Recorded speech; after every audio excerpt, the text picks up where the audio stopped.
Gang, what's up? Aaron here, Canadian Looney. So they were off last week. It should be very interesting. Today's the big budget vote. Is this government going to go down? Who knows?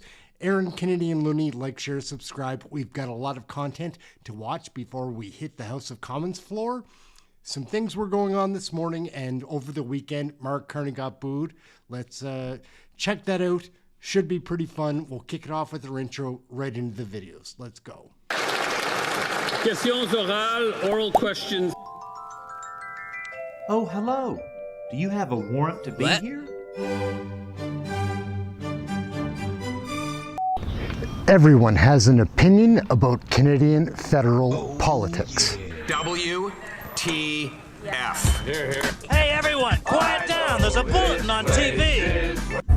It's time for a change in this country, my friends. A real change. Everyone has an opinion about Canadian federal politics.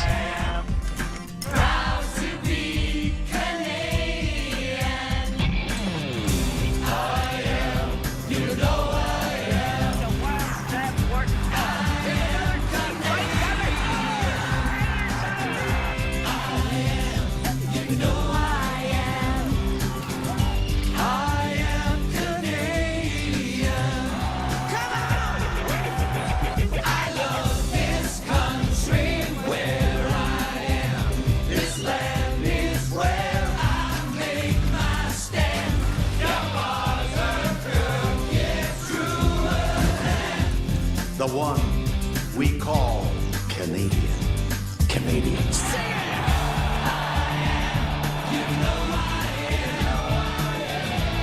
But let me ask you, Mr. Prime Minister, will there always be a Canada? There will always be a Canada. All right, elbows up. Elbows up.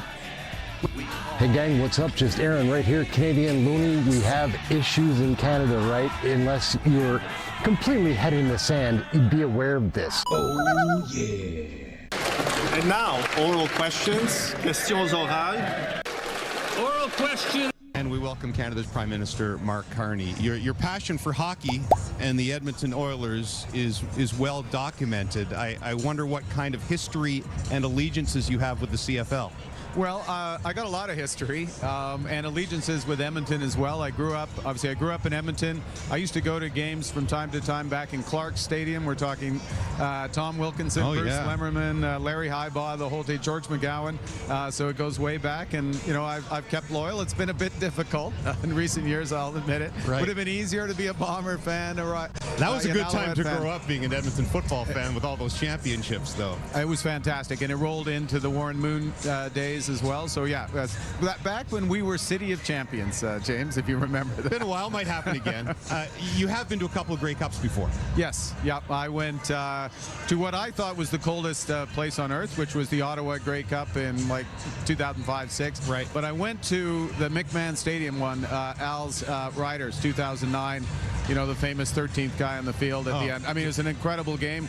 Heartbreaking way to lose, and just sets up this match. Now you've upset the entire province of Saskatchewan by bringing them. They were just trying to get over that and get ready for this. This is the time to get over it. They're here. Well, maybe you can win them back. You haven't been afraid to show your hockey allegiances, so do you have to be the neutral Prime Minister today, or can you root one way or the other? I'm rooting for a great game, James, but look, I think it's a fascinating matchup. Trevor Harris, you got the veteran experience. You got two great defensive teams. You got Davis Alexander, breakout talent. It's going to be fantastic. So well, I don't want to push you one way or the other. I'm not sure if you're aware of this, but there's an M. Carney playing in the game today. Malik Carney is a defensive lineman with the Riders. There he is. So you could easily find a Carney jersey to put on if that tilts the balance. We're frequently mistaken for each other. It's a good thing he spells his whole name out. But yeah, no, Malik is okay. Fine, I'm all right. Okay, Riders. Oh, there wow. you go. Now, there you go. Now, sorry. Now I'll get you in trouble with all of Quebec. So sorry about that. You can't win. I know you've been busy with a lot more important things, but there's been a ton of talk this week about the coming rule changes in the CFL. And I was wondering if you had an opinion on any of them either way. Well, look, you got to take risks. So I like the idea that the motivation of the rules is teams are going to take more risks. There'll be more offense. That's the estimation. Look, I'm old school. You know, you go to Clark Stadium. Yeah, so maybe someone might run into the end zone. That's part of the interest. I like a rouge and all that, but look, in the end, they've looked at it hard. They're going to give it a go. We got a couple years to bring it in. Plus, it's still 3 downs. It's still 65 yards wide field. It's going to be great. Still going to be the best product in football. We really appreciate you dropping by. Enjoy the Grey Cup. Like you said, I know James. it's been 10 years since you've been at one, but get back to more important business after this one. Okay, I will do. Although Thanks, we think James. football is the most important It is pretty business here. important. We're a little biased this way. Now he's going to get booed. Nobody likes him. He's a troll.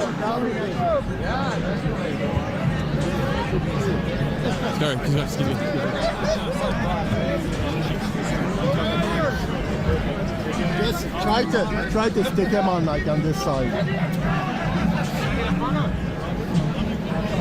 Are we going that way?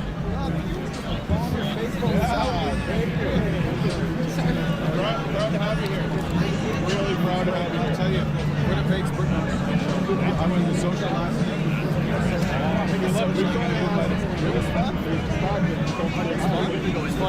Let's do it. Okay.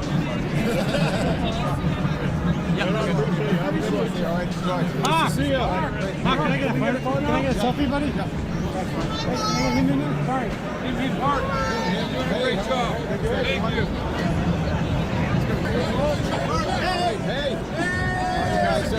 They played hockey with you. No way. Played hockey with you, yeah. I'm on your campaign video. Yeah. Brian, there's L&L Flyers. Yeah, man. Well, dude, which one of us looks young? Holy cow. Congratulations on everything. I live in Blaine, Washington. I just was south of Vancouver. You were in Vancouver. I was in White Rock the other day. How are you? 4 miles away, man. Yeah. One of the Thank you so much. Want to bring back He's got to come home. Come on, this America stuff. Come home. I'm done. Good people. Man. Come back, Brian. He said you were a pretty good goalie. Was. No. There's no such thing as was.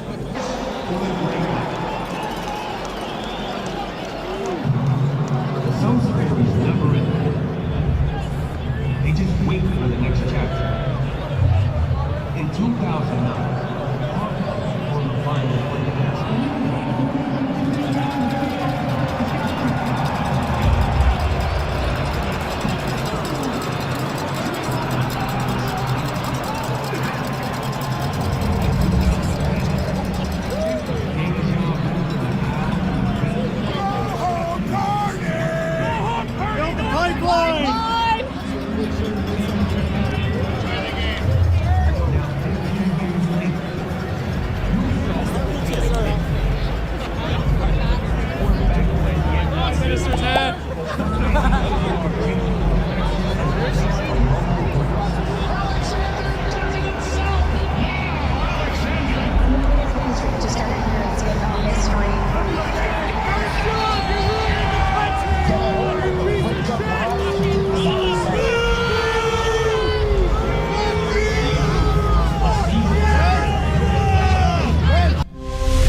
that I'm going to suggest as well is that we keep it relevant. So we're dropping into a committee investigation. I wanted to showcase this one today because it's the most obnoxious appearance.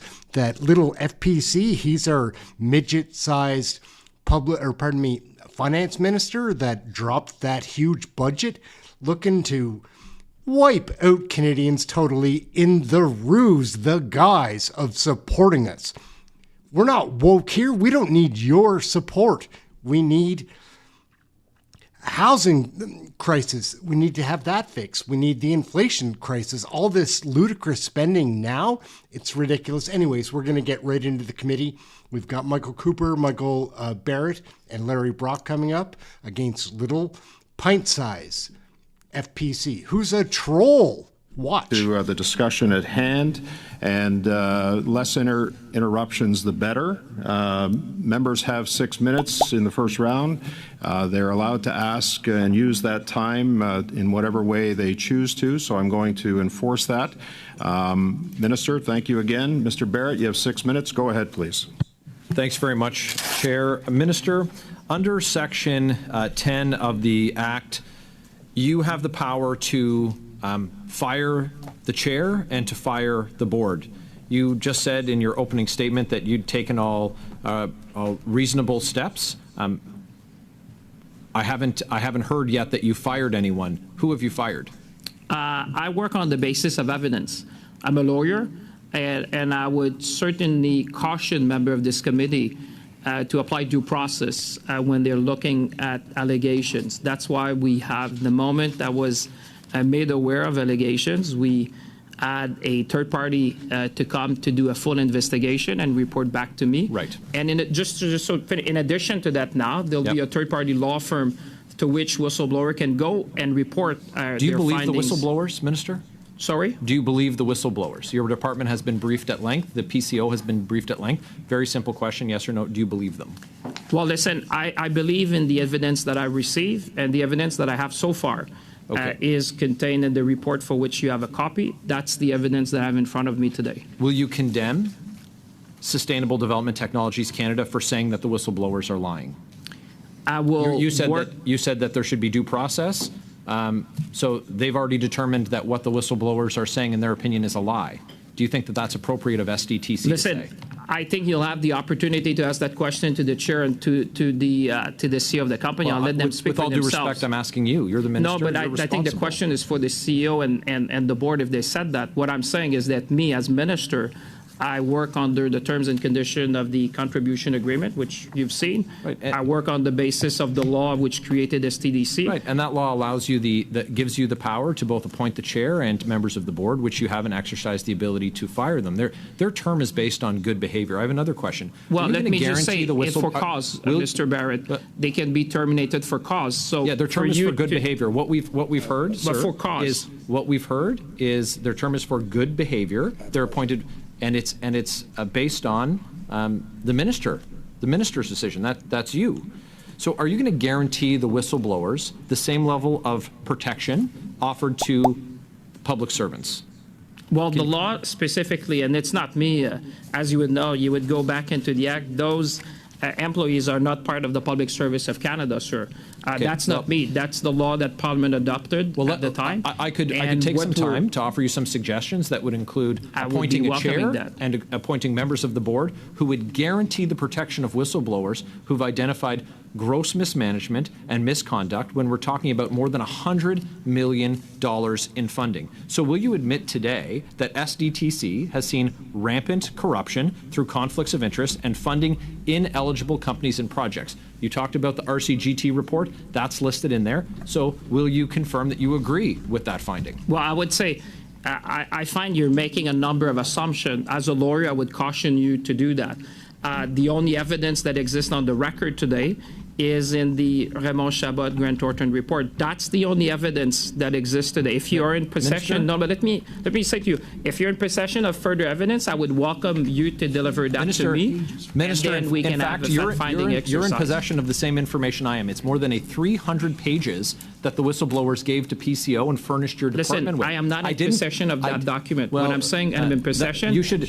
I'm asking my next question. You should turn to your officials and ask if this is willful blindness that we're seeing, because they've been furnished with the information. In fact, we have members of your department in recordings that have been released to the public saying that they've seen the information and that they don't have confidence in the board of directors. So let's be clear. I'm not here for your legal opinion. You're offering me legal advice. I don't need your legal cautions. What I want to know is the date on which you learned of the whistleblower allegations about SDTC. Just the date, sir. March 5th. After the government learned, after you learned of Annette Verscharen's network of conflicts of interest and involvement in funding ineligible projects, did she receive any taxpayer dollars? Yes or no? I don't understand the question you have. What I can tell you is that on March 5th, no, but if you want me to answer, I know you have another question. But I do have a question, and you said you don't understand it. How can you answer it if you don't understand it? No, but I'm just going back to your question on March 5th. Is the chair of the board. You have the power to fire her. We have heard evidence that Ms. Verscharen is in a conflict of interest and that her company has continued to receive funding, including the Verscharen Center receiving $1 million on September the 5th and $1.2 million on September 19th. Did you offer any comments that were supportive of the funding that the Verscharen Center, named for the chair of the board, who serves at the minister's pleasure, did you offer positive comments about that funding already knowing about the allegations against Ms. Verscheren? I see where you're trying to make inference and allegations and all that, sir. Let me make things very simple for you.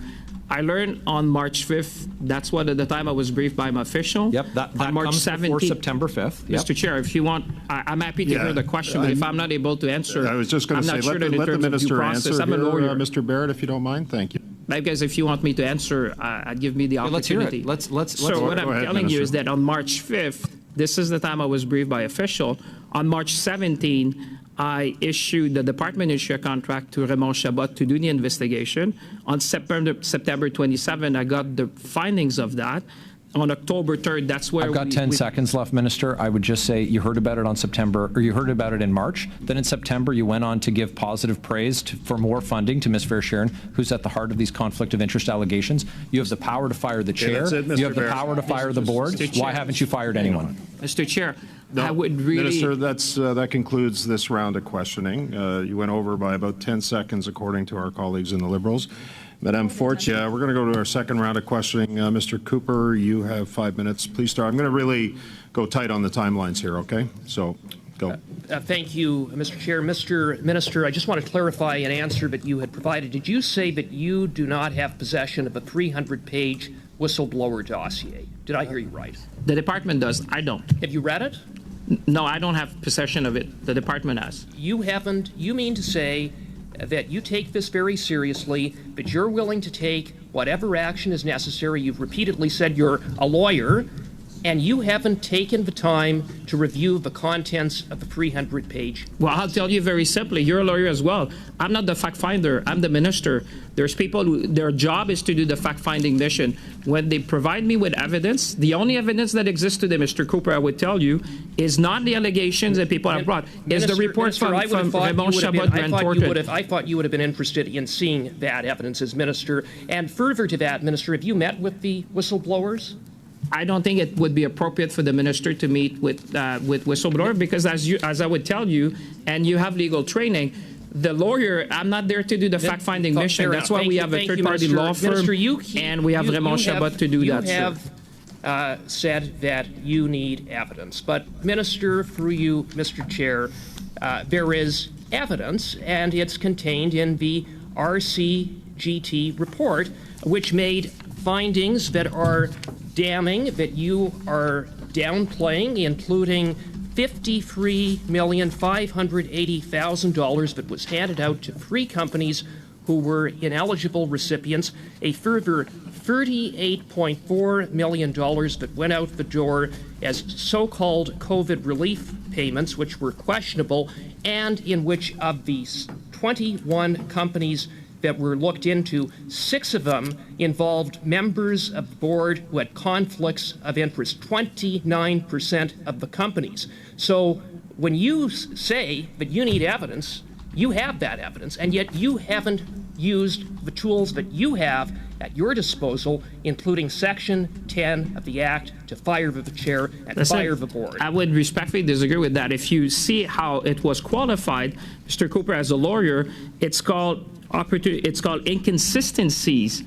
This is not me. Those are the words of Raymond Chabot. They've not called that violation. And just for your information, let me finish on that, Mr. Chair. What we have demanded as well, but now we welcome the Auditor General. When we see that, we decided to do what was called a recipient audit, Mr. Cooper, because on the basis of that, just let me finish, because you need to go to procedural fairness in order to do that. So when we saw these findings, let me put that, I have called for a recipient audit, which is a full audit of everything under the contribution agreement. Minister, but I must just say, when the Auditor General decided to do her own audit, I obviously stopped that work. I think you've answered the question, Minister. Thank you. Go ahead, Mr. Cooper. I'm going to turn to 2.3.1 with respect to the COVID payments, in which the RCGT report unequivocally states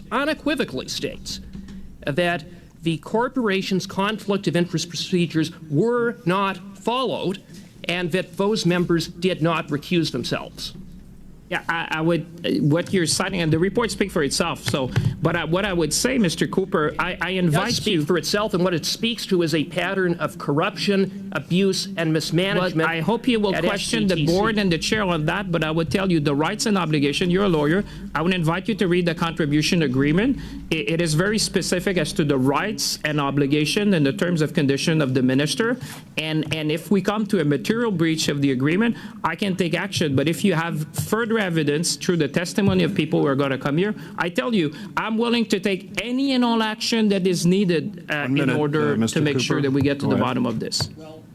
Mr. Minister, we have been in contact with whistleblowers. You said that you want to follow the evidence, and a whistleblower has told us that following submitting the 300-page dossier to your department, that they had volunteered additional documentation and evidence that was refused by your department. Well, I would, 30 seconds. If you are in possession of any evidence, Mr. Cooper, as a lawyer, I would ask you to turn it over to us. Then we will look at the evidence. And not only if you don't want to do that, if you can give it to the third-party law firm or the Auditor General, sir. They offered it to your department. Well, it was refused. It's no wonder they say that you and your department are more interested in damage control than getting the answer. Not at all, Mr. Cooper, because I have said to everyone publicly that I will take any and all action based on evidence. You're a lawyer.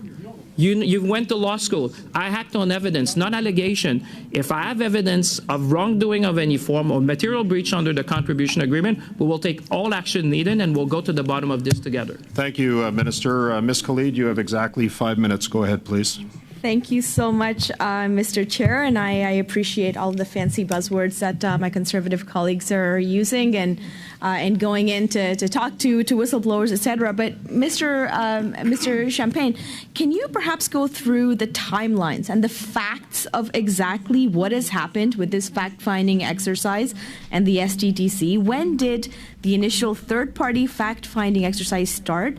And what was the goal and scope of this exercise? Let's talk about facts and not buzzwords. Well, thank you very much, Ms. Khalid. I welcome that, and I welcome the work of this committee. Listen, I'm the one who worked, not personally, but I demanded that the department work with the Auditor General. We welcome her work. We work with her for weeks. So we all want the same thing. We want to get to the bottom of this, and if there's evidence of wrongdoing, hey, let's take all the actions needed under the law. That's clear.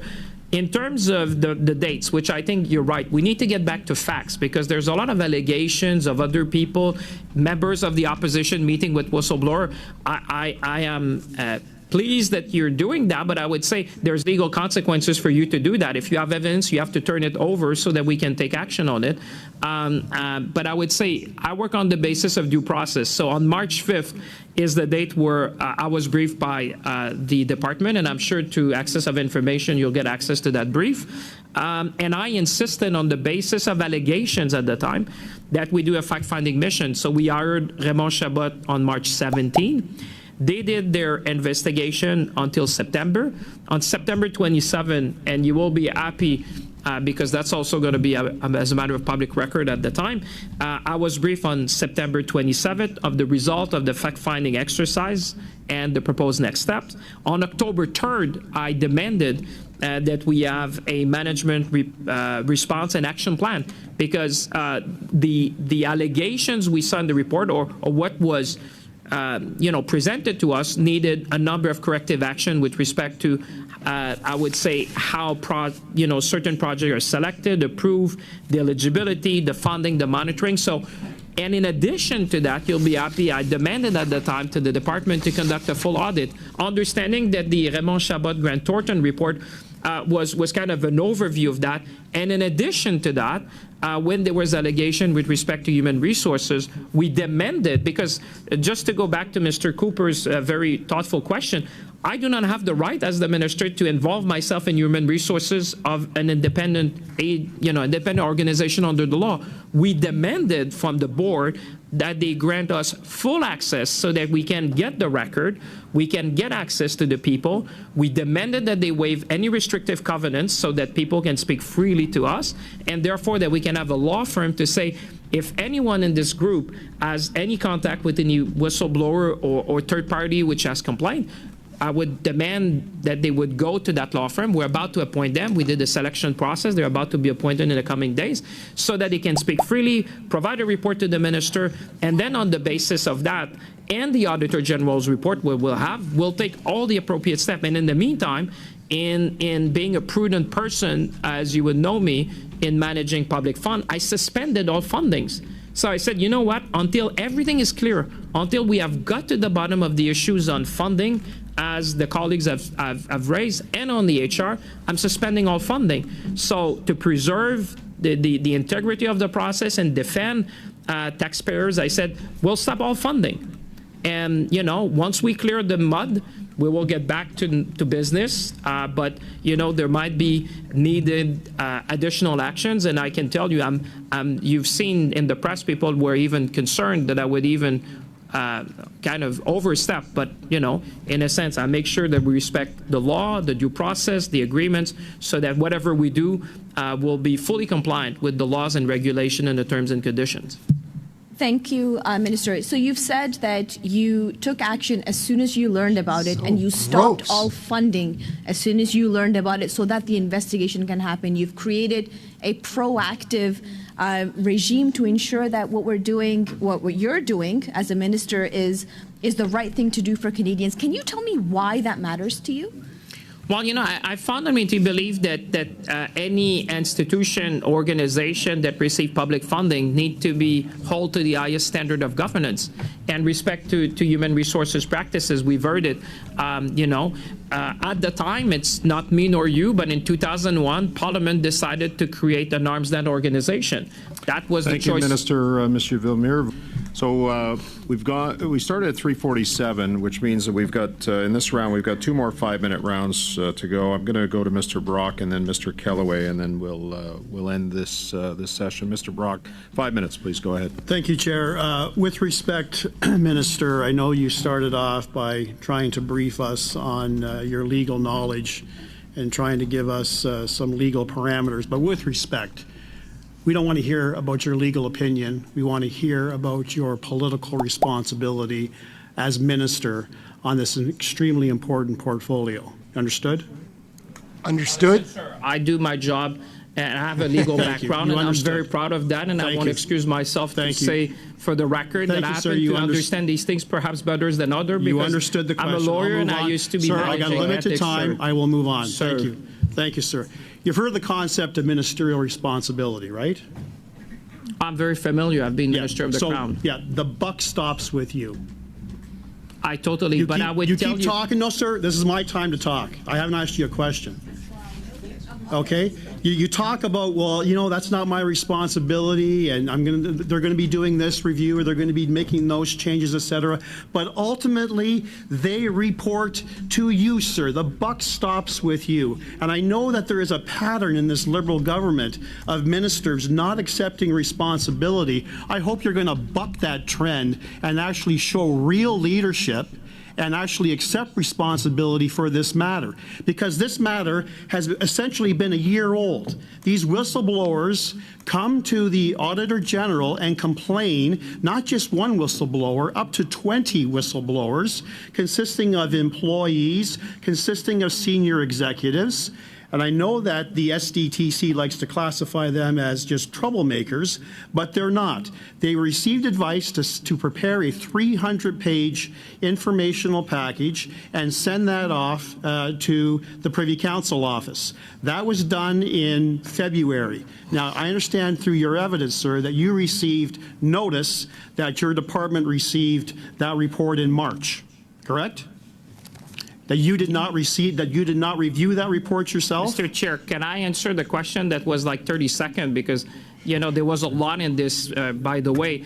The buck stopped with me as minister, but I would advise you, you might not be a lawyer, but to read the law that says what are the rights and obligations of the minister under the law, and I would advise you to read the terms and conditions of the contribution agreement. Oh, believe me, sir, I have. Because as an arm's-length organization, sir, the minister by law is not allowed to manage human resources. That's how the act was created. I'm not created. talking about human resources. That's how the act was created, I'm not sir. talking about human resources. I'm talking about the misuse of tax taxpayer money to the tune of $150 million. Provide me the evidence of that, sir. You want evidence? Take a look. Take a look at the three. Evidence, because sir, the only evidence we that speak exists one at a time. Is the Raymond Chabot. You want evidence, sir? If you have evidence, provide it to Mr. me, Brock, sir. Minister, just hang on a sec, okay?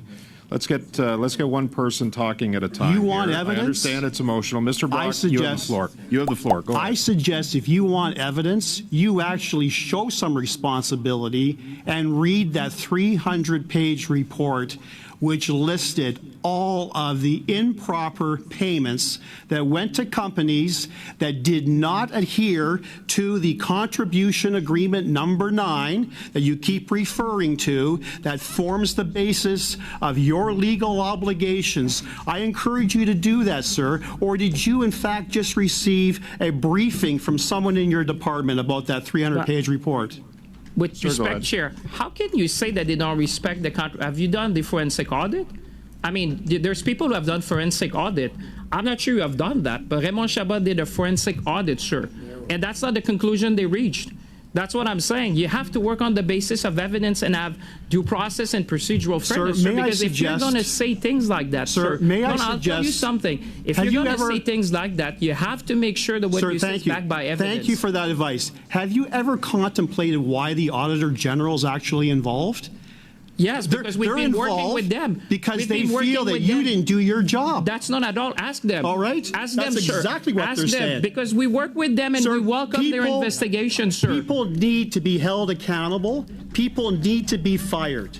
You've done absolutely nothing, despite claiming you're taking this so seriously. You've got your ADM in your own department claiming that you were going to freak out, that changes had to be made, that the board had to be replaced. You did absolutely nothing, sir, between March and October. Did you actually have meetings with your ADM to talk about this issue in that time frame? Mr. Chair, I would say I work on the basis of evidence.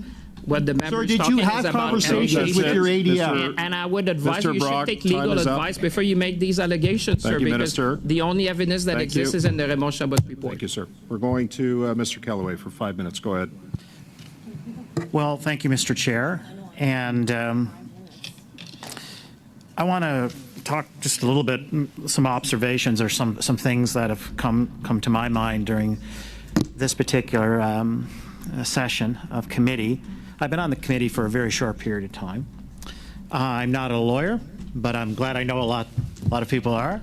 But you don't have to be a lawyer to understand a couple of things. My dad was a coal miner. We would sit around, we would talk politics, we would talk about the issues of the day, and something that you said struck with me that he would used to say. Get to the heart of the issue. Get your facts straight to help people. My dad was in a union. My dad cared about people. My dad cared about helping people around him in his community. When there was a problem in the mines or things weren't being addressed, he would stand up and say, get to the heart of the issue. Get your facts straight. Do the right thing. So I want to kind of not take down the temperature a bit here, because this is a very serious issue. You yourself have said this, and you're the person who ordered the department to go to the Auditor General, if I'm not mistaken. Okay? So I want to walk through for people that are watching at home. You know, when you say heart of the issue, can you explain that to me? When you say do the right way, can you explain that to me? Yeah, no, I appreciate that. And Mr. Chair, thank you for the question. It was a heated exchange, but I think we're both passionate about to get to the bottom of this. And I want to recognize the work of the member, Mr. Brock, and all the colleagues. We all want to get to the bottom of this. And I'm the first one who, I must say, from the moment I got any information, and I would really invite the colleagues on the conservative side, please have other people come testify. You'll see that I'm the first one to take these allegations seriously and to take action. And you should ask around when you have testimony and say who took action. The moment, because I used to do I know that. I don't want to come back to my background, Mr. Brock, but I happen to have done that in my professional life. So I know one or two things about how to conduct these investigations.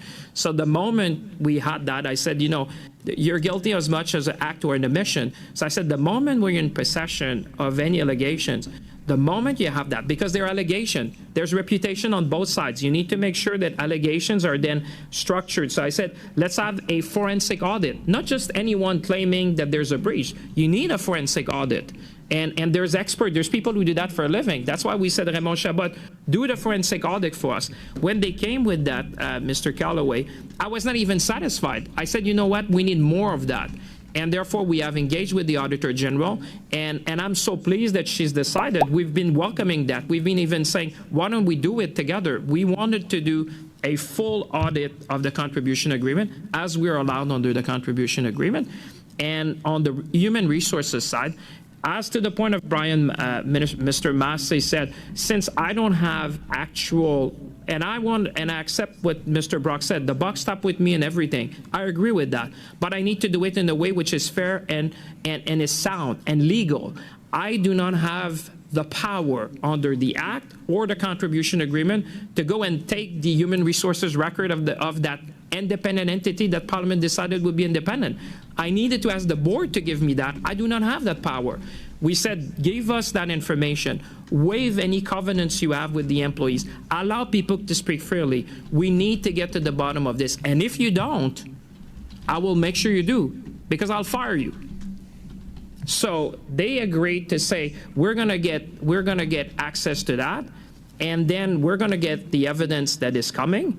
And on the basis of evidence, not allegation, evidence, then we can take appropriate action and say, okay, these allegations have been now proven. We have enough facts to support the decision that we're going to be making.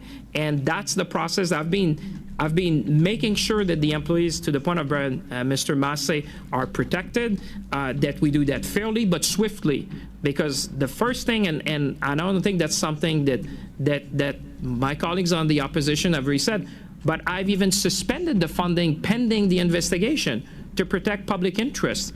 So I feel that we, as minister, I am not the chair of the board. I am not the CEO of this independent organization. I am not the deputy minister, but as minister, I have done everything that I think under the law and the contract that I'm allowed to protect the public interest. How much time do I have, Mr. Chair? You have 10 seconds, but I'll give you 20.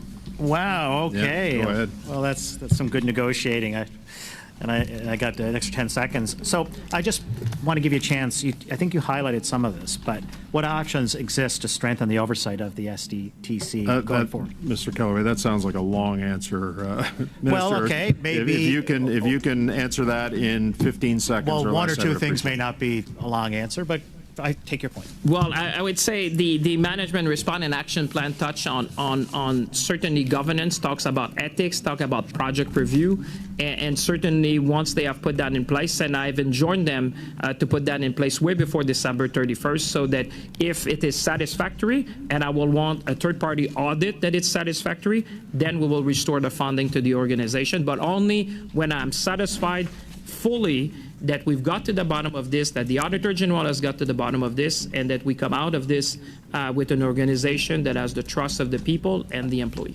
Okay, thank you, Mr. Callaway. Minister, I want to thank you for appearing today, Mr. Kennedy as well. I'm going to dismiss the witnesses, but before I do have a request for a project budget that I'm going to need the committee's approval on for this particular one. The amount requested is $1,750. Do I have approval of the committee? Your hands up for that?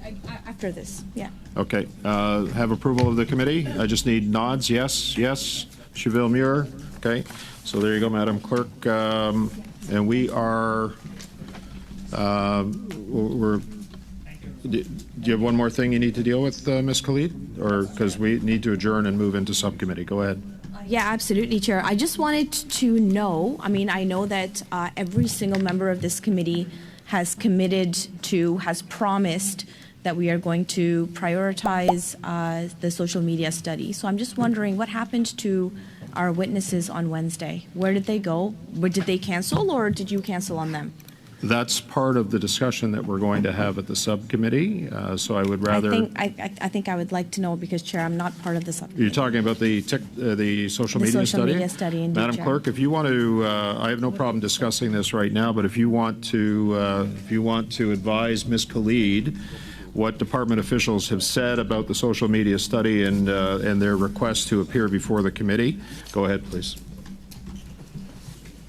Thank you. And to answer Ms. Kelly, the invitations were sent over the last week to CSIS, to the Center for Cybersecurity, and to Rapid Response Mechanism from GAC. Only one of them was actually emailing me during the meeting, so I'm still, and trying to call me, so I don't know what the answer is. The two other ones from CSIS and the Center for Cybersecurity said they would not be available as early as Wednesday. They would only be available the week after. If I may, Chair? Go ahead. Are they the only witnesses on our total witness list from all committee members? No, but we were trying to. No, they're not. But we were trying to prioritize. That's exactly what I don't understand, Chair. Is that I have been waiting and waiting, and I have been put on the back burner. Canadians have been put on the back burner on this very, very important issue, and I get told that, oh, these two people that we invited weren't available on this time, and so we're going to mess around with important committee time just to, I don't even understand what it is that we're trying to achieve here. I had a commitment from you, Chair, personally, on the record, from members on all of this committee on the record, that this is a priority. It's a priority for this committee, it's a priority for Canadians, it's a priority for kids in my riding who are committing suicide on a regular because of what is happening with social media on a daily basis. I'm just not understanding why you're obstructing this, Chair, because, and I don't think you are, but I want to know why you are. Well, I am certainly not obstructing this study. We heard from the committee clerk that invitations were sent out. Those invitations were prioritized, and the response that we got back, in some cases this morning after the invitation was put out last week, was that they were not available, and that they would only be available until mid to end November. So I'm not obstructing anything. I'm only going by what the witnesses are telling us after the invitations have been sent out. Chair, so respectfully, it's been a long, long time since we've been trying to get this done. If it's okay with you, Chair, I'd love to see a list of all of the witnesses that the whole committee has proposed, who's been invited, and what that schedule is looking like right now. Because at this point in time, I don't think that it's the witnesses that are at fault at this time. Okay. I think that we need to do better as a committee to ensure that we are doing the work that Canadians are expecting us to do, rather than having committees like the one we had today, and just having a subcommittee meeting in the second hour where we could have spent a whole hour listening to experts on what these issues are, Chair. Okay, thank you. I just want to confirm, Madam Fortier, did you have the witness list, and did you share that with Ms. Khalid, because it was distributed? The witness list, but not the who has been invited, though. I don't know who's been invited. Exactly. We do have a witness list, but not who's been invited. Go ahead, Mr. Barrett. Yeah, so, Chair, I saw that we had a subcommittee meeting scheduled for the second hour today, which my understanding was that was at the request of Liberal members to have a subcommittee meeting. So this last week, and so Chair, if I'm going to be shouted down by ICRA, please correct the record, to have a subcommittee meeting, and it said she's grandstanding. She just said we had a minister. Chair, if there's anybody who knows what grandstanding looks like, it is that member right there. We had a minister of the Crown here. We had a minister of the Crown here, and she said it's unimportant. I've got a point of order. Talk to me about grandstanding, Mr. Barrett. Tell me how we can go on a Facebook Live right now. Both of you stop. I mean, let's do it. Bring out your Facebook Live, if you don't want to be held accountable for shutting down a meeting with the RCMP Commissioner, then you shouldn't do it. Then you shouldn't do it. Stop, Ms. Khalid. I'm going to ask you to stop. If you don't want to stand by your actions, the motion that Mr. Barrett is referring to then don't act that way. Was a motion that was passed last week to have a subcommittee meeting as soon as possible.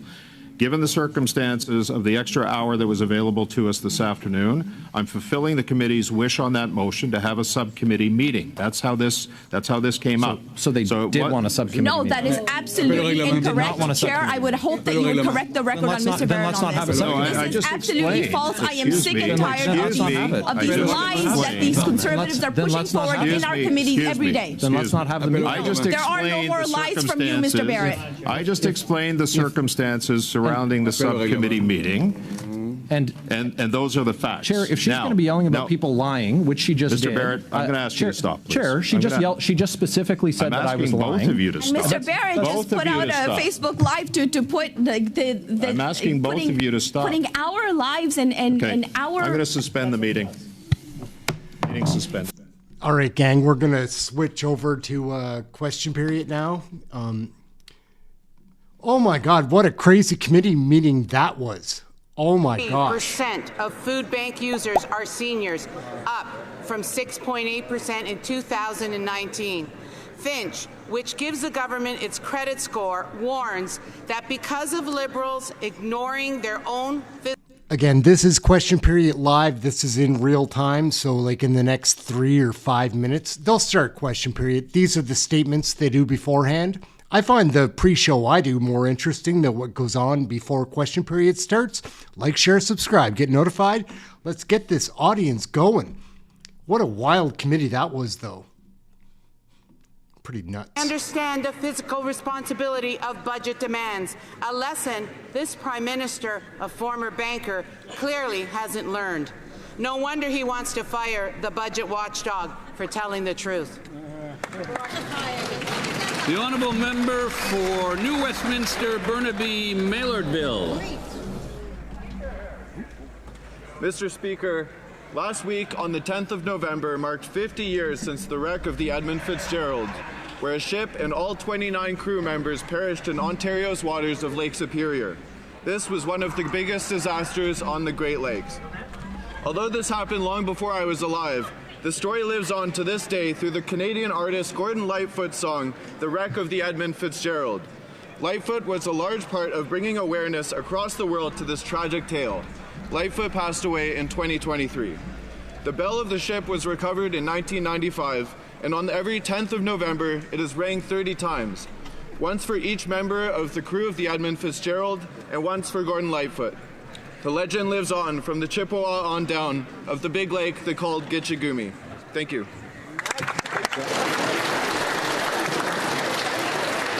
The honourable member for Calgary East. The Prime Minister dropped the most expensive budget in Canadian history outside of COVID, doubling Trudeau's deficits, and Canadians know what that means. Higher taxes, slower growth, and a debt sentence for future generations.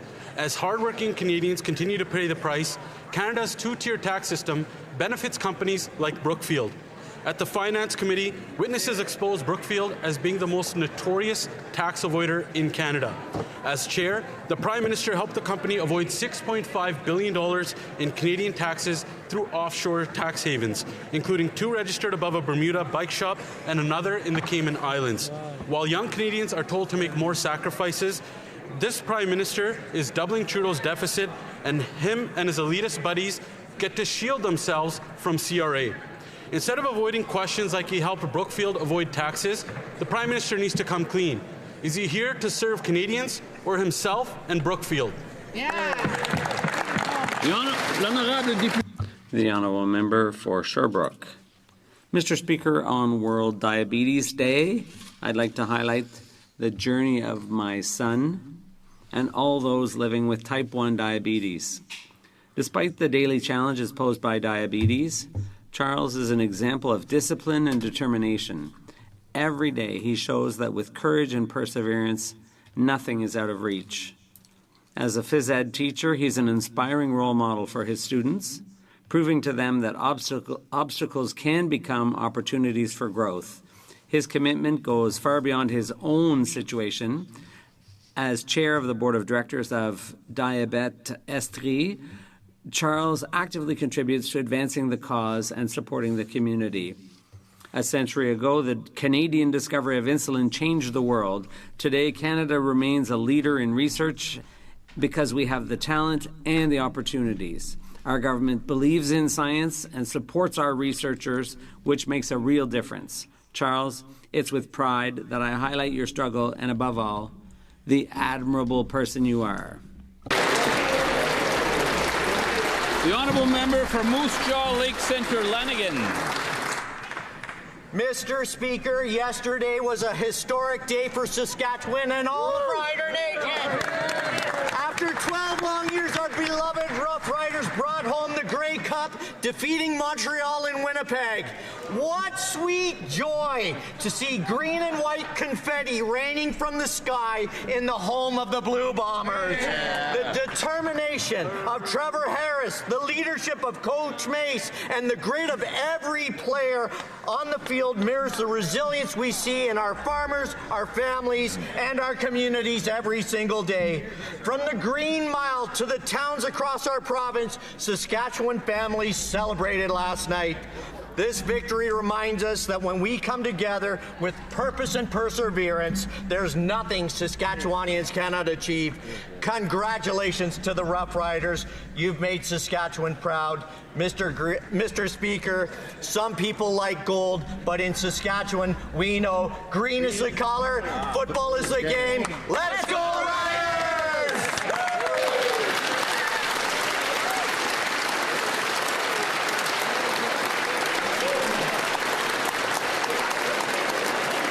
The honourable member for Etobicoke Lakeshore. Mr. Speaker, this year we celebrate the 90th birthday of His Holiness the Dalai Lama. Following a request from His Holiness to then Prime Minister Lester Pearson, the first 2 Tibetan refugees landed in Canada on October 15, 1970, just over 55 years ago. Since then, Tibetan Canadians have been contributing to the Canadian economy, community, and social fabric of our country. Personally, it is a privilege to have the Tibetan Canadian Cultural Centre established just over 27 years ago in my constituency of Etobicoke Lakeshore. The impact of His Holiness is far-reaching, and his message of peace, non-violence, the pursuit of harmony and happiness, he is making the world a better place. I call on this House to declare 2025 the year of compassion. I welcome everyone from across Canada visiting for Tibet Day on the Hill, and a special welcome to Richard Gere, who is a true champion for the campaign for Tibet. Tasha Dalik, Mr. Speaker. Here, here.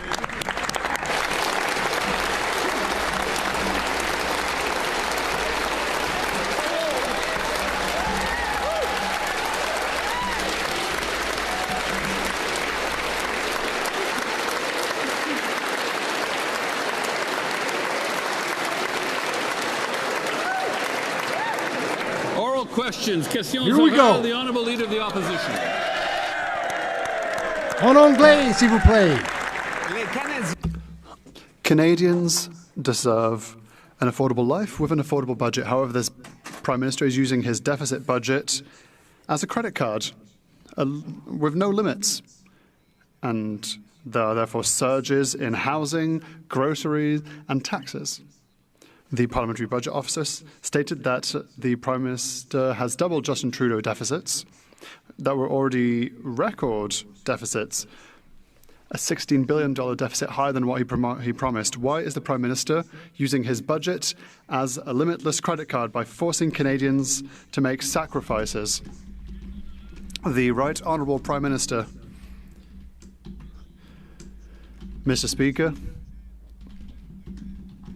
the 2025 budget is an investment budget, a generational investment budget. It will grow our economy. Sure. According to the PBO, this policy is sustainable in the long term. The Honourable Leader of the Opposition. It's multi-generational debt, Mr. Speaker. Canadians deserve affordable groceries. The Prime Minister promised that he would be judged by the cost of groceries. Today, Statistics Canada published its data showing that food inflation is almost double that of the Bank of Canada's targets. It is increasing 40% more quickly than in the States because of liberal taxes. This is a limitless credit card. Does he expect Canadians to pay their groceries with the same magical card? The Right Honourable Prime Minister. Mr. Speaker, I have great news. We're creating jobs, and inflation is going down. Inflation has slowed down, and for almost 2 years in a row, inflation is within the Bank of Canada's estimates. We will be reducing inflation we will grow the economy and we will build the future of Canada. The Honourable Leader of the Opposition. The Prime Minister's costly deficit gambles our future on the national credit card. And it drives up food, housing, and tax bills. In fact, the Parliamentary Budget Officer has revealed in his recent report the Prime Minister has doubled Justin Trudeau's deficit. He's brought in the biggest deficit in Canadian history outside of the pandemic, $16 billion bigger than he promised only 7 months ago. Why is it the Prime Minister breaking his word and forcing Canadians to pay higher inflation today and higher taxes tomorrow for his costly credit card budget? The Right Honourable Prime Minister. Mr. Speaker, today is a good day. Inflation is down 2.2%. It's for almost 2 years. It's running within the Bank of Canada's target. Mr. Speaker, today this is a good month. Unemployment is down again. Jobs are up again. Mr. Speaker, today is a historic day. The Leader of the Opposition and his colleagues have an opportunity to vote for generational investment to build this economy. The Honourable Leader of the Opposition. Maybe it's a good day for him and his Brookfield buddies who are dodging their tax bills, but it's a terrible day for the Canadian people stuck paying record-high grocery bills. In fact, the Prime Minister said he'd be judged by prices at the grocery store. Today, Statistics Canada revealed that grocery price inflation is almost double the Bank of Canada's target, rising 40% faster in Canada than in the United States of America. The direct result of the Liberal industrial carbon tax on farmers, the food packaging tax, the fuel standard tax. The Prime Minister puts his budget on the national credit card. Does he expect Canadians to pay their groceries the same way? The Right Honourable Prime Minister.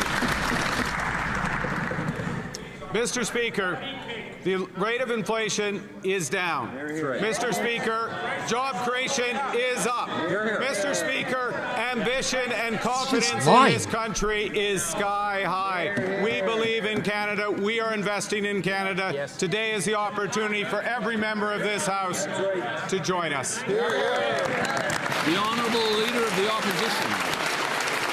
He's not investing in Canada. He's dodging his taxes by putting his money outside of Canada, while the Canadian people cannot afford to eat, heat, or house themselves. Inflation is now nearly twice the target when it comes to the measurement of food, rising 40% faster in this country than south of the border. We have 100% more people lined up at food banks than in 2019 as the Prime Minister continues to raise taxes on farmers and on food packaging. So once again, the Prime Minister thinks he can put his budget on a limitless credit card. Does he really expect Canadians are going to buy groceries the same way? The Right Honourable Prime Minister. Mr. Speaker, again this month, just as it was last month, just as it has been every month when I've been Prime Minister. Nope. Canadian wages have grown faster than the rate of inflation. Canadians are getting ahead. We are creating jobs despite the attack on this economy by the Americans, despite by the obstruction of the opposition. This is an opportunity to build our country. The vote is today. Stand up and be counted. The Honourable Leader of the Opposition. The Prime Minister was right by Surrey the other day handing out tax dollars and donuts in a photo op, but refused to take questions on the 330% increase in extortion that Liberals caused with soft-on-crime laws and open border policies. They've allowed extortionists out of prison by eliminating mandatory prison sentences, and they've allowed foreign gangsters to have visitor visas to kill our people in the streets. Why is it that he had time when he was near Surrey to hand out donuts, but not to stand up and protect Canadians against extortion? The Right Honourable Prime Minister. Mr. Speaker, there's an opportunity to stand up and protect Canadians against extortion, against home invasion, against gun crime, against mandatory against online harm to children. We are putting these legislations in front of this House. The opposition has a chance to support it. We will protect Canadians. The honourable member for Belleau-Chambly. Mr. Speaker, the Prime Minister seems to be in a bit of a precarious spot. Perhaps it's time for him to do some introspection. He claimed that he would quickly eliminate tariffs that have been imposed on Quebec and Canadian products, but they have increased, and even new ones have been added. Will the Prime Minister admit that his strategy has failed? The Right Honourable Prime Minister. Mr. Speaker, Canada has the best agreement with the United States of America. More than 85 of Quebec goods and services, Canadian goods and services that now have zero tariffs. The honourable member for Belleau-Chambly. No one believes that. Absolutely no one believes it. I'm sure the Prime Minister doesn't believe it. After his election, he was also meant to re-establish the principle of free trade. Had he done so, he would not even have to claim that we have the best agreement with the States. Does he agree that his trade agreement strategy with the States has failed? The US President isn't even accepting his phone calls anymore. The Right Honourable Prime Minister. Mr. Speaker, the President of the US has been calling me back because I have his phone number, unlike others in this place, first of all. Now, second of all, today there's the opportunity to invest in Quebec for the projects in Saguenay, in the Matawini mine, with Hydro-Quebec. It's time to invest in the future of Quebec and Canada. Join us. The honourable member for Belleau-Chambly. The Prime Minister seems transfixed on cell phones. In any case, we made 6 requests to the government.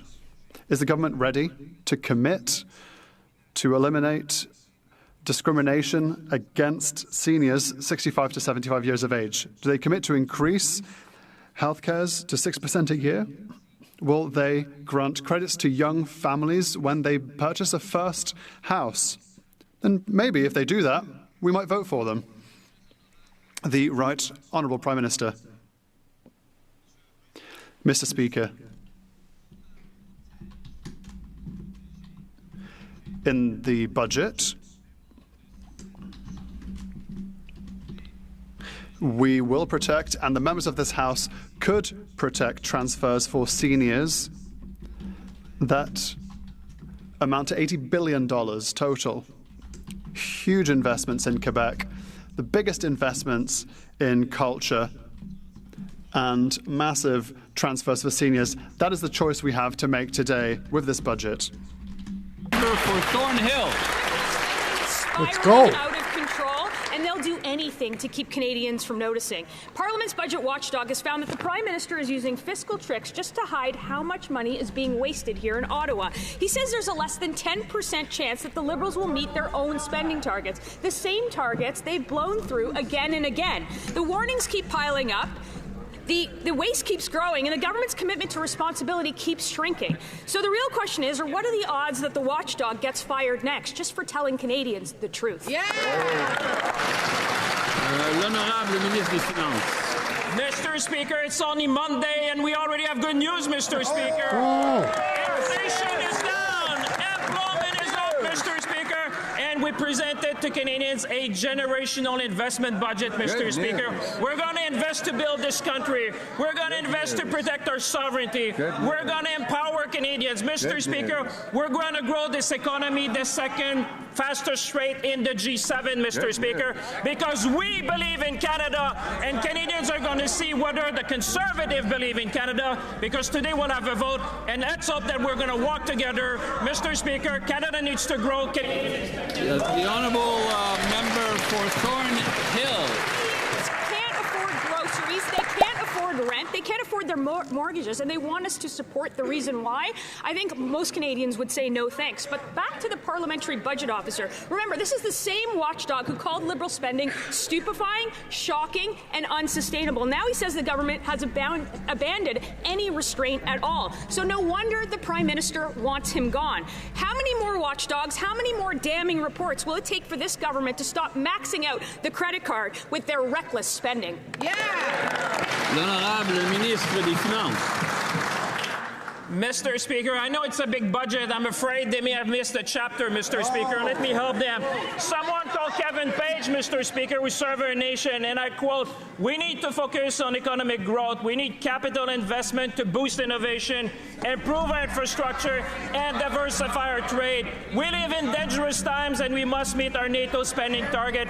I believe Parliament should approve the budget plan, Mr. Speaker. That's the word of a former parliamentary budget officer, Mr. Speaker. We believe in Canada, and let's hope and let's see if the Conservative will support Canadians. The honourable member for Newmarket Aurora. The parliamentary budget officer rang the alarm on Friday. He tells Canadians there's just a 7.5% chance that this Prime Minister meets his own fiscal promise. The Liberals have twisted definitions so badly, he now recommends an independent expert body to police the numbers, as he uncovered a $94 billion reallocation in the budget. And what is the Liberals' response? Not a correction, but an effort to silence the watchdog. Replace the referee rather than play by the rules. Will the Prime Minister tell Canadians why anyone should trust his fiscal rules when he has no intention of keeping them? The Honourable Minister of Jobs and Families. Mr. Speaker, I'm a member of Parliament for a region that has many small communities. And I can tell you those small communities all across Northern Ontario are looking forward to the investments this budget makes in small and rural community infrastructure, in projects like the Crawford Mine just outside of Timmins that's going to create thousands of jobs, Mr. Speaker. These Canadians, these Northern Ontario Canadians know they have so much to offer, and they are imploring members opposite to vote for them in this evening. Member for Newmarket Aurora.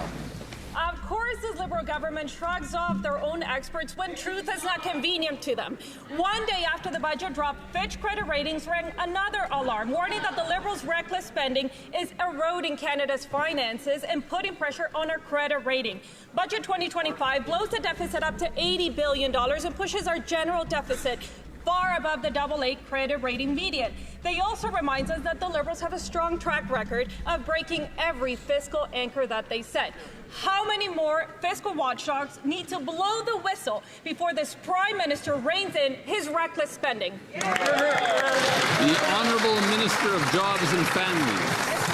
Historically, this budget aims to invest not only in infrastructure that typically is covered solely by provinces, but also in health infrastructure, Mr. Speaker, in small communities like Kenora, Mr. Speaker, where communities are waiting for those investments so that they can too have the kind of promise that Canadians in larger municipalities have, Mr. Speaker. And so let me just be clear. In Nipigon, Ontario, Mr. Speaker, where I visited a school food program, we are so excited that program will become permanent. On this side, we know that children need food to thrive. We hope they don't vote against hungry kids. L'honorable député de Richmond-Arthabasca. The honourable member for Richmond-Athabasca. Thank you, Mr. Speaker. What is the parliamentary budget officer's role? He has a clear role in the federal government's transparency. He provides to MPs an independent analysis that is non-partisan on the state of public finances. What does he have to say about the Liberal budget? Investment being misinterpreted. The government will not be able to respect its fiscal targets to reduce the debt to GDP ratio. Are they going to agree with this conclusion, or are they looking to fire the minister, the PBO? Merci, Monsieur le Président. Thank you, Mr. Speaker. We have an ambitious alternative, and that's Budget 2025 with the best fiscal situation in the G7, the lowest debt to GDP ratio in the G7 countries. We'll also invest in infrastructure to modernize our infrastructures here in Canada, projects to build our country. with various major projects, including Davis in Quebec, with the broadening of the Saguenay shipyard. That is Budget 2025 to build Quebec and Canada's economies. The Honourable Member for Charlebourg-Haute-Saint-Charles. Mr. Speaker, the Liberals are always quick to quote experts, but only when it suits them.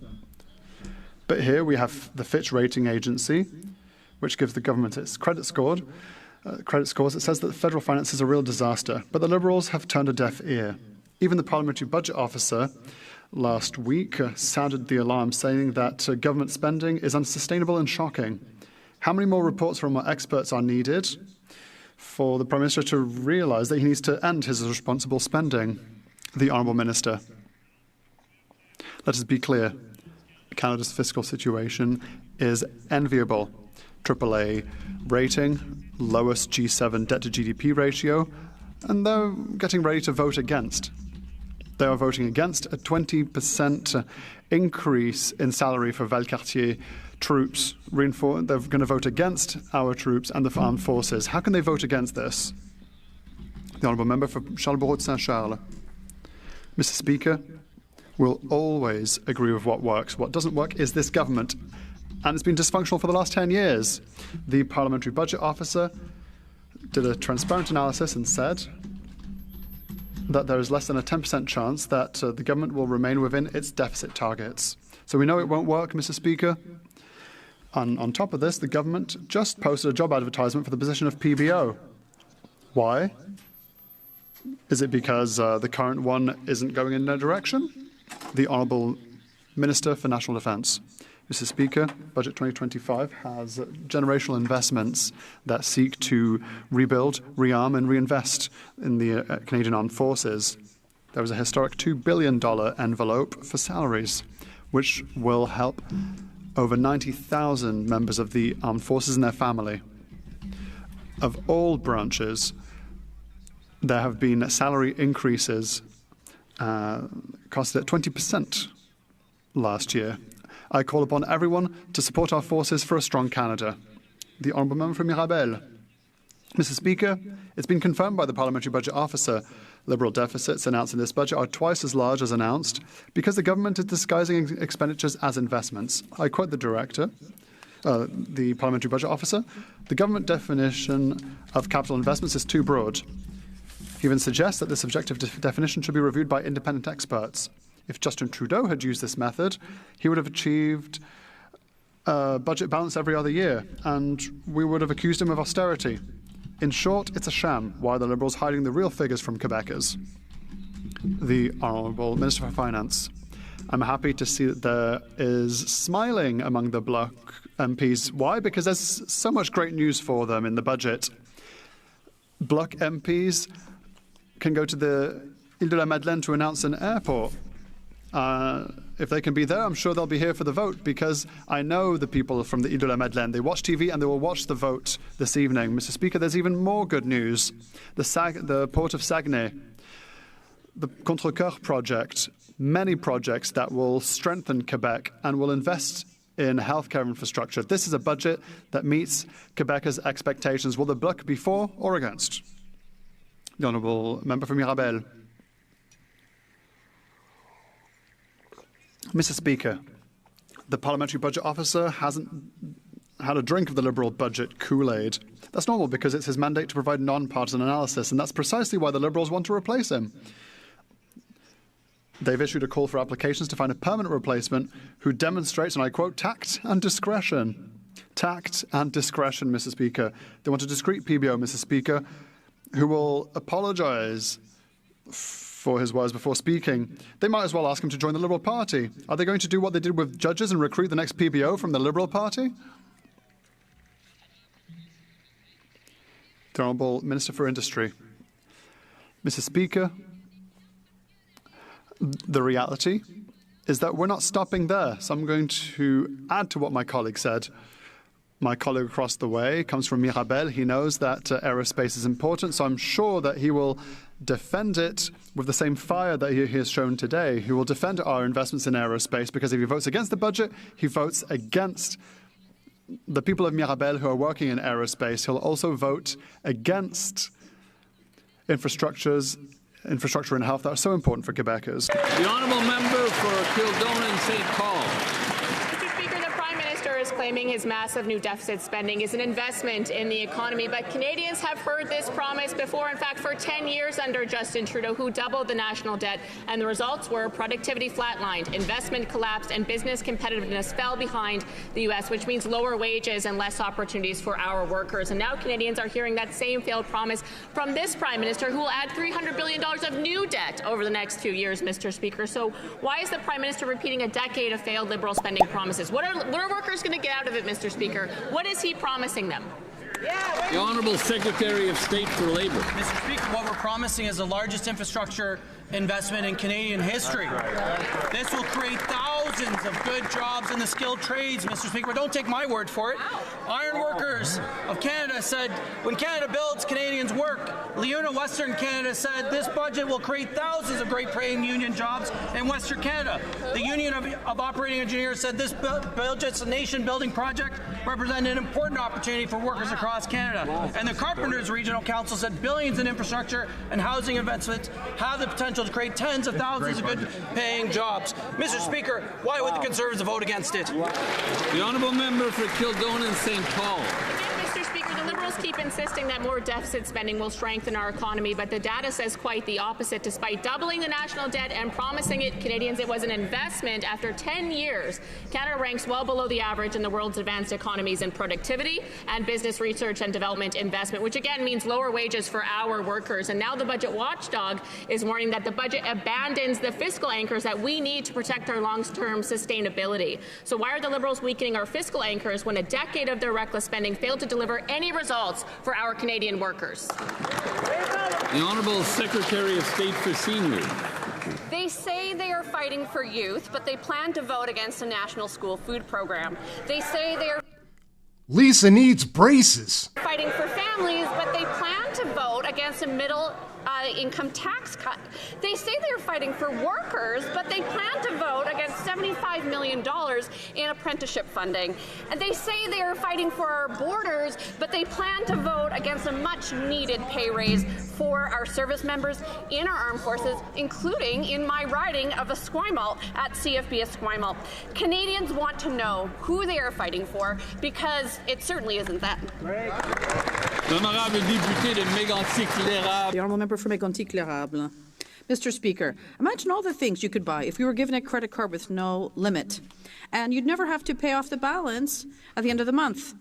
You could just pass the bill on to your children and your children's children, and that's exactly what this Liberal Prime Minister is doing. A budget in the red that will put generations of Canadians in the red. And there's no such thing as such a credit card like this, except for the Liberals. Well, the Liberals heed the warnings of the Fitch rating agency, which says that the federal finances are at a high risk of further deterioration. With this unaffordable budget, it'll increase the cost of living for everyone. The Honourable Minister. Thank you very much, Mr. Speaker. In the budget, I'd like to correct things. There's a tax cut of $800 per family for an average Canadian, and it's a pay increase, unprecedented one, for the men and women of the Canadian Armed Forces, and they received their raise on Friday. It's investment to modernize our infrastructure across the country, increase our productivity, and grow Canada and Quebec's economy. Thank you. The Honourable Member for Mégantic-L'Érable-Lotbinière. This budget is an unprecedented deficit. Fitch is not the only one concerned about Canada's public finances. It's the PBO who has raised several concerns about the Liberals' broken promises. There are no longer any limits on Liberal spending. The PM has abandoned all of his fiscal anchors, and suddenly in the budget, this anchor that we've had for 30 years has disappeared without any discussion. No surprise, the Prime Minister wants to fire the PBO. He hates being told the truth. And how many more warnings will it take for this Liberal government to put an end to its irresponsible spending? The Honourable Minister. Clearly, if we don't invest, we need to stimulate we need to stimulate our economy, increase our sovereignty and the resilience of our Canadian economy. That's what responsibility is, and I would ask my colleague to support this 2025 budget. Thank you. Member for Flamborough, Glanbrook, Branch North. This Prime Minister's costly credit card budget piles today's reckless spending on tomorrow's taxpayers, and the warnings keep getting louder. Fitch, the government's own credit rater, says the Liberals routinely blow through their fiscal anchors and that federal finances run a high risk of further deterioration. And now, the budget watchdog is sounding the alarm, noting the government has abandoned its debt-to-GDP anchor, the very metric the Liberals said was key to protecting the AAA rating. No wonder this Prime Minister wants to fire him. How many more damning watchdog reports will it take for this Prime Minister to rein in spending? That's right. The Honourable Secretary of State for Financial Institutions.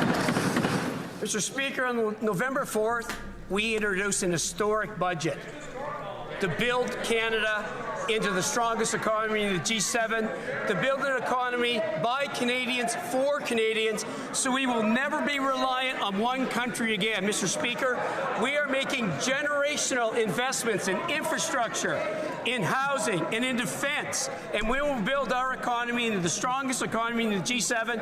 The members opposite have a decision to make. Will they stand with us and support this budget, or will they force a Christmas election? Thank you, Mr. Speaker. The Honourable Member for Saanich Gulf Islands. Merci. Ma question. Thank you. My question is for the Prime Minister. Agree that it is a deficiency in the budget that our legally binding Paris commitments are not mentioned. Can he confirm here on the floor of this House that in passing this budget, the government is committed to holding to as far below 2 degrees as possible, to funding climate adaptation, to delivering on the nature strategy, and continuing to engage in meaningful Indigenous reconciliation? The Right Honourable Prime Minister.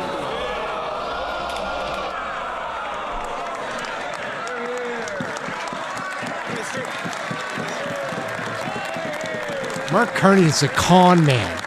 Look at him. What a greasy troll this sack of shit is. Mr. Speaker, I would like to thank the Honourable...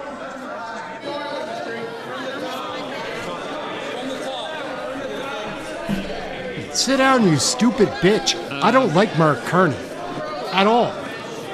I'll have to ask the Prime Minister to start from the top. The Right Honourable Prime Minister. Thank you, Mr. Speaker. Mr. Speaker, I'd like to thank the Honourable Member for advocacy of the Youth Climate Corps, which is in this budget and which this House can vote for. Vote for the future of this country. Mr. Speaker, this budget puts us on the path for real results for climate, for nature, for reconciliation. I can confirm to this House that we will respect our Paris commitments for climate change, and we're determined to achieve them. I can confirm with this House that, consistent with our Kunming Montreal commitments, the nature strategy will be released in the coming weeks. We will build this country strong, sustainable, and pure for future generations. The Honourable Member for Fort McMurray, Cold Lake. The Prime Minister said to judge him on the price at the grocery store. Well, nowhere is his failure more evident than baby formula. According to StatsCan, since 2017, baby formula has gone up by 84%. After 10 years of Liberal governments, desperate families are relying on Facebook groups and even buying opened cans of baby formula for their children. Why is the Prime Minister increasing inflationary spending and making baby formula more expensive? The Honourable Minister for Women and Gender Equality, Small Business and Tourism. Mr. Speaker, our government recognizes that in order to build a strong economy, we need to ensure that women and girls are safe and have the tools that they need to support and thrive. That's why our government is investing $660.5 million over 5 years, with $131 million ongoing. This includes stable funding to prevent gender-based violence, strengthen women's economic security, and support equality across Canada. Mr. Speaker, when the Conservatives were in power, what they did was gutted women and gender equality at 40%, which saw the closure of 12 regional offices. Mr. Speaker, on this side of the House, we understand that when we invest in women, we are going to... The honourable member for Fort McMurray, Cold Lake. Moms want to feed their own children, and they should be able to afford baby formula. Their programs were working, we wouldn't have 1 in 3 kids at food bank lines every single month. We wouldn't have 700,000 kids every single month in food bank lines. And we would not have baby formula as the #1 stolen food product in Canada. Wow. This is because of their failure. So will they end their inflationary spending so moms can afford baby formula?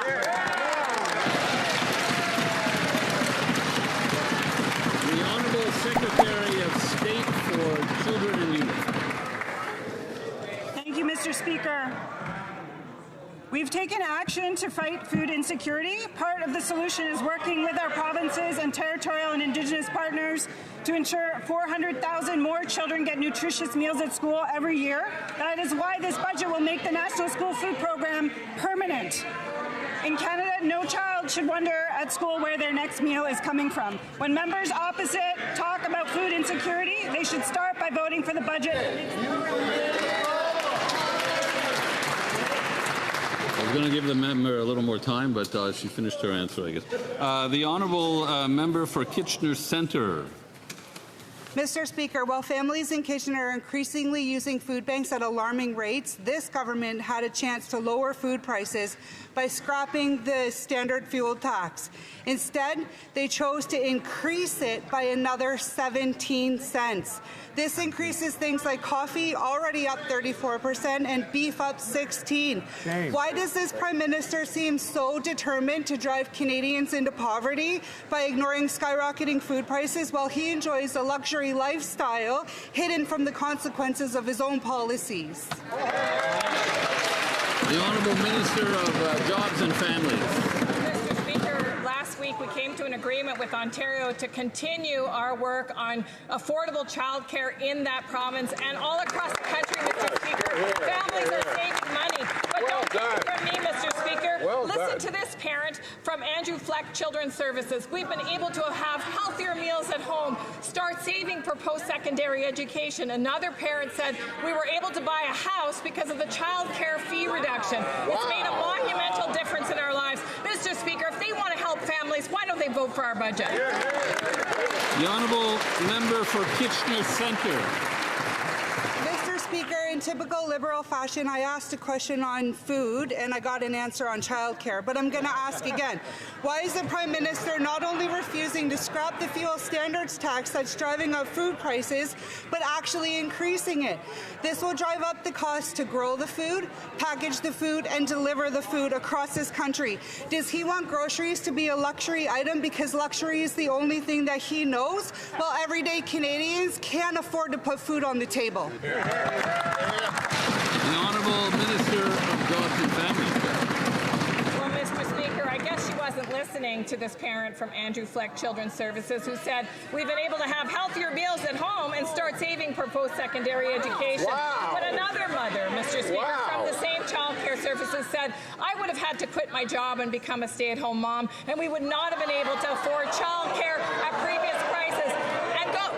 Mr. Speaker, yeah, I know they don't really like seeing women in the workforce, but this mom talked about...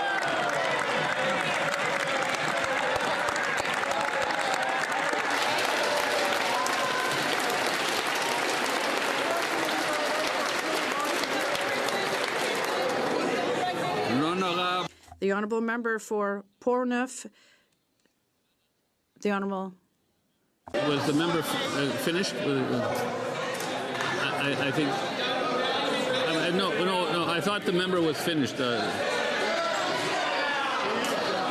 member had like about 4 seconds left. I mean, if the member wants to take... 4 seconds. coverage that her job afforded. So not everybody has the luxury, Mr. Speaker, to stay at home. The honourable member for Portneuf, Jacques Cartier. Mr. Speaker, the same generosity I would like to have from you.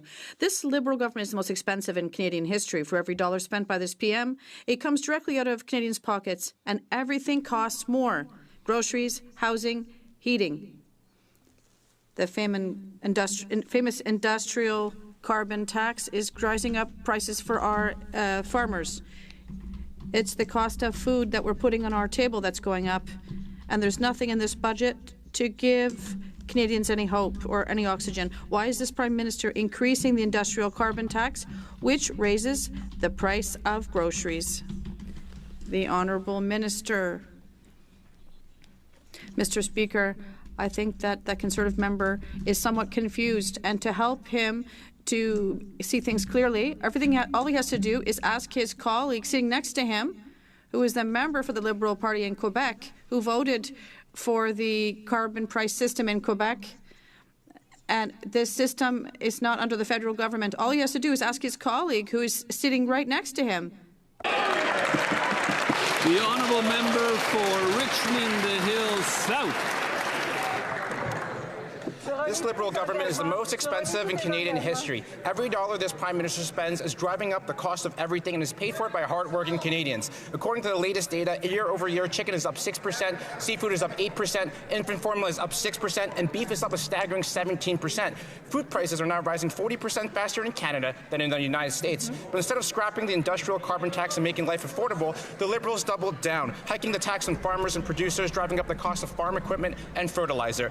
When will this Liberal Prime Minister finally end his punishing industrial carbon tax so Canadians can afford to put food on the table again? The Honourable Minister of Artificial Intelligence and Digital Innovation. Mr. Speaker, while the opposition is busy talking down the economy, we're building it up. Maybe they're too busy to know that what went down is inflation. We're investing in builders and entrepreneurs. I was at the 111 Innovation Zone in Toronto. Young entrepreneurs were thankful that this budget will make it easier to hire Canadians and invest in Canada. Don't take my word for it. Listen to the Canadian Council of Innovators, who say our budget is listening to innovators. I hope the opposition listens as well and does what Canadians want. Build in Canada, buy in Canada, believe in Canada, support the budget. The Honourable Member for Similkameen, South Okanagan, West Kootenay. Mr. Speaker, this Liberal government is the most expensive in Canadian history.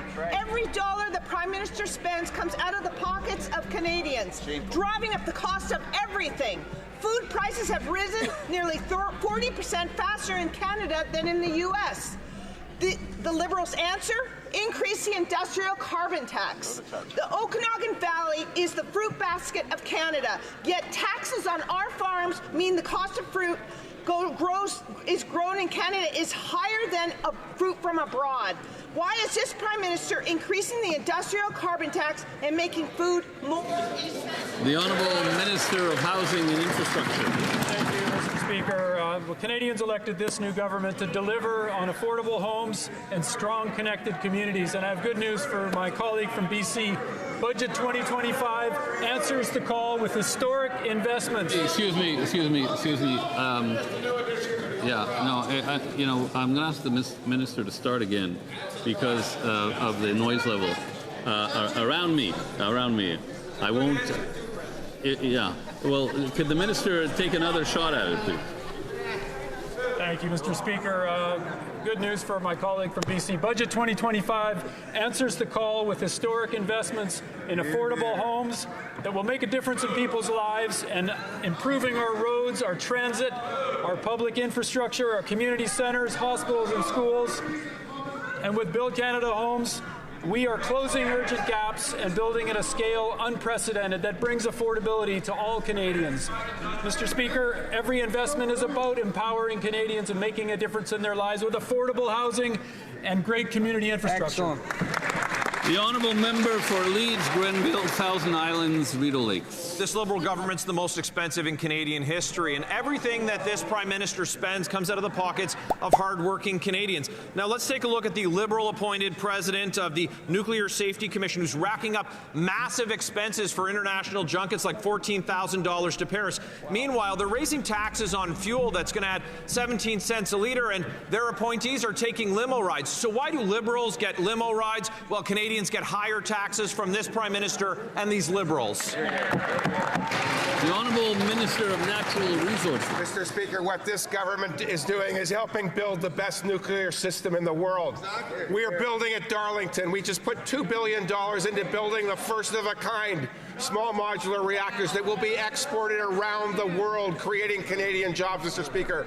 That's what we're doing. The honourable member for Leeds, Grenville, Thousand Islands. What they're doing is making excuses for a Liberal appointee who raised his travel budget by 85%. Well, Canadians are lined up at food banks in record numbers. These Liberals have seen, under their watch, we've seen food prices rise 40% faster than in the United States. Why is it that every time that these Liberals stand up, life gets harder for Canadians? Canadians can't afford these Liberals. They can't afford that Prime Minister, and they can't afford higher taxes. Why are these Liberals doubling down on higher prices for Canadians? The Honourable Minister of Natural Resources. Mr. Speaker, what this government is doing is doubling down on jobs for Canadians.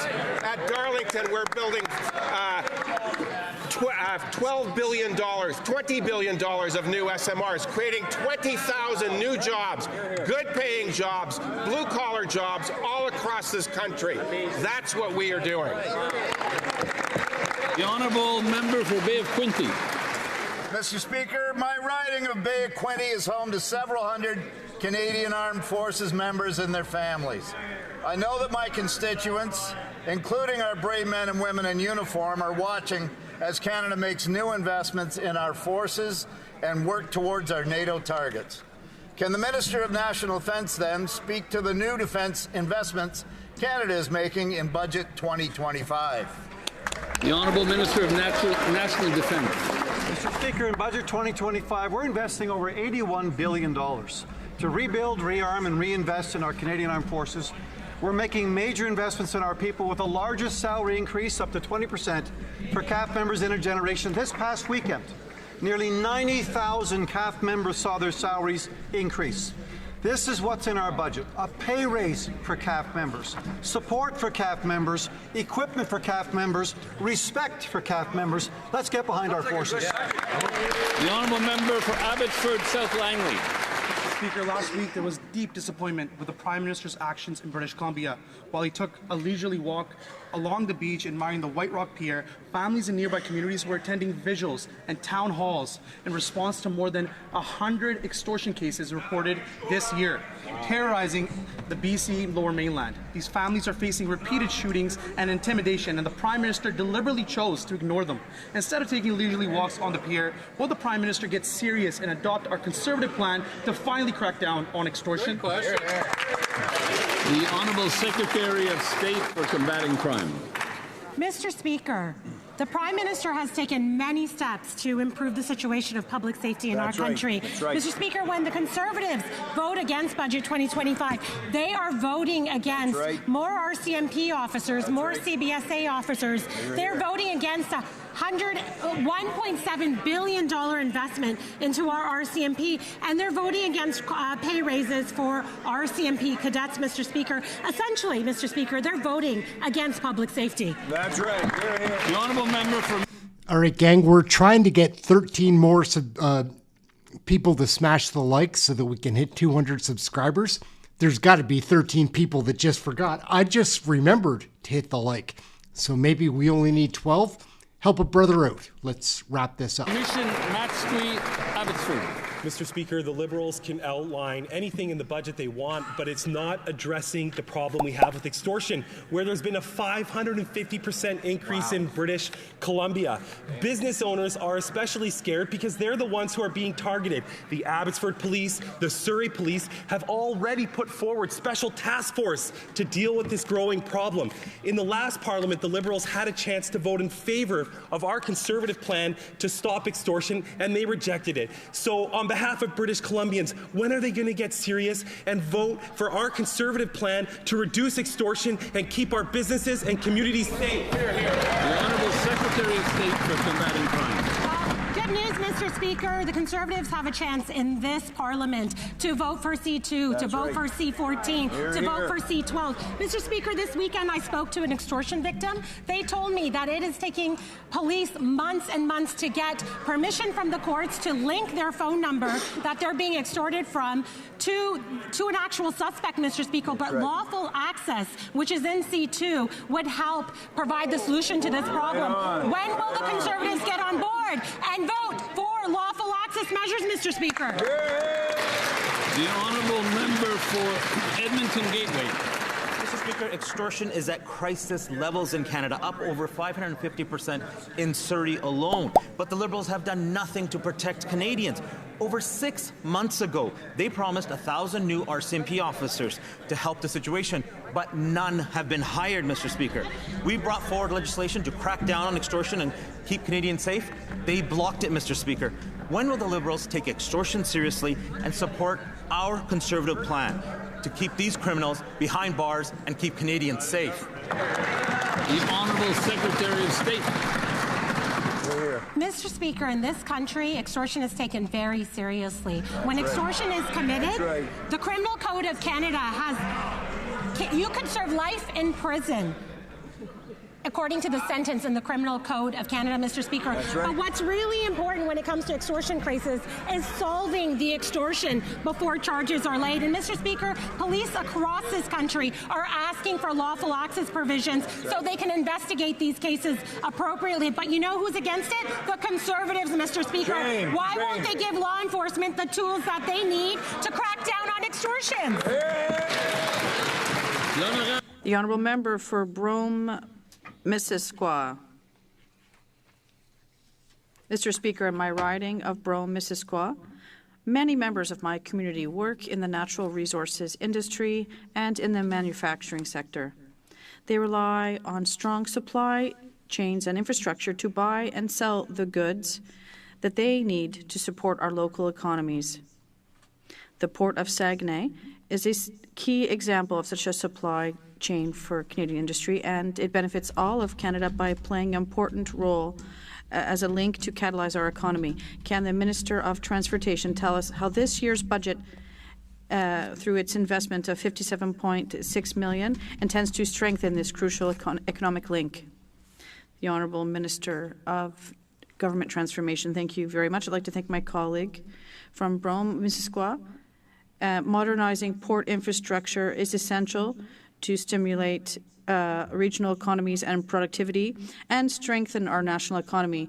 I was happy on Monday to be at the Port of Saguenay with the prefect from Lac-Saint-Jean East and the member for Jonquière from the bloc, and from Lac-Saint-Jean and my colleague from Chicoutimi-Le-Fort to announce a $57.6 million investment for the Saguenay Port. It's an essential project for the region and for Quebec, and I hope my colleagues will support the 2025 budget. Mr. Speaker, Canadians deserve straight answers about how their money is being spent. Public accounts list more than $173,000 in expenses over just 9 days by the Liberal member for London West during her brief time as a government House leader. And Parliament was not even sitting. That is $19,000 a day, even though her publicly documented activities were routine ceremonial stops or partisan events in London, not House leader work in Ottawa. So will the Liberals table a full breakdown for these charges to allow Canadians to understand how is this even possible? Good job. The Honourable Government House Leader. Mr. Speaker, sometimes I wonder if the Conservatives don't just sit on Twitter all day and try and figure out what they're going to say in the House of Commons, instead of the opposite, Mr. Speaker. These are absolutely groundless. These are absolutely baseless. There are no facts involved in anything the member just said. The member for London West has always taken a prudent and responsible approach to public finances. There was nothing out of the ordinary. No new employees were hired. Salary expenses for employees were normal, and vacation expenses for employees were reported, as is always the case. Case closed, Mr. Speaker. The honourable member for Rosemont-le-Petit-Patrie. Mr. Speaker, people across Quebec are suffering from the housing crisis. Rents have gone up by 16% in 3 years, and homelessness is at an all-time high in our streets. And people are forced to remain in substandard housing because they can't afford to move. And yet the Liberals are prepared to plan new spending that is 6 times higher for the military than affordable housing. Are the Liberals prepared to commit to investing specific and significant amounts of money in cooperative, social, and community housing? The Honourable Minister of Finance. Mr. Speaker, I'd like to thank my colleague. We worked in cooperation with my colleagues from the NDP, and what we obtained, obviously, is maintaining the programs that are close to Canadians' hearts. We're talking about childcare programs, nutrition programs for young people, and pharmacare. And most importantly, we're making a generational investment in affordable housing, Mr. Speaker, something that should help all Canadians, and we'll always be here to help people from the middle class. And the first thing we did was to reduce taxes, specifically to leave more money back in Canadians' pockets. Canadians know we'll always be there for them. Thank you. That brings question period to an end for today. I'd like to inform the House that the volume of earpieces will now be reset in a few minutes. I'd like to give members a few minutes to quietly and calmly leave the House without making too much noise, and then we will move on to the daily routine of business. All right, gang. I don't think that they're going to go straight into a vote on the budget. Like, I kind of want to keep this running, like, in case they do. It doesn't look like the floor is really clearing out compared to other days. Before we get into that, thank you very much, Ken Flanders. Appreciate that. Welcome to all the new members. That's a very generous gift from our guy, Ken Flanders, and my man, Kirk, Captain Kirk. Don't do that. You don't need to. Thank you very much to the new members. Kirk Morey bought us 10 new members today. So thank you very much for that, Kirk. And we're just going to let this roll out and see if there is going to be any of this voting business. I know I should know, but I don't know. So can't fake knowledge. I'm not a liberal.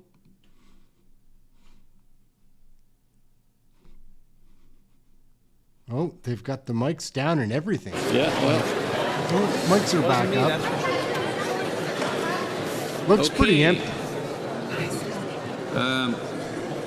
Affaires courantes ordinaires, j'ai l'honneur de...